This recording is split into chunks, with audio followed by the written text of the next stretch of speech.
আমি এখন আছি ডাকাতিয়া নদীর পাড়ে। যেখান থেকে আপনাদেরকে দেখাবো, আপনারা আমার সাথে থাকুন। এই দেখুন, আমি এখন ডাকাতিয়া নদীর পাড়ে আছি।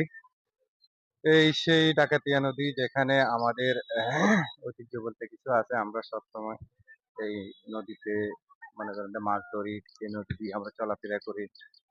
এক সময় এই ইসাপুরা থেকে শুরু করে প্রত্যন্ত অঞ্চলের মানুষগুলা এই নদী হয়ে লাকসাম লাকসাম পাড়ি দিতেন, লাকসাম পাড়ি জমাতেন। এখন আর লাকসাম নদী পথে আর যাওয়া হয় না। এখন তারা সবসময় বাইর বাই রাস্তায় চলে, যেখান দিয়ে অটো রিক্সা সিএনজি এরপরে যে আহ, অন্যান্য গাড়ি দিয়ে চলাচল করে থাকে। এই সেই জায়গা।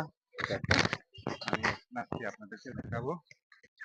এই সেই জায়গা, মনোরম দৃশ্য দেখার মতো দর্শনীয় অনেক কিছু রয়েছে। আমি এখন আসছি দিয়ে একটু ঘোরাফেরা করার জন্য, আপনাদেরকে দেখানোর জন্য। দেখেন, দেখার মতো অনেক কিছু রয়েছে। এই সেই জায়গা, কৃষকের মাঠে ফসল ফলানোর জন্য যথেষ্ট পরিমাণ চেষ্টা করতেছে। এই সেই জায়গা। আমি এখন আমার পিছনে একটা দৃশ্য দেখাবো।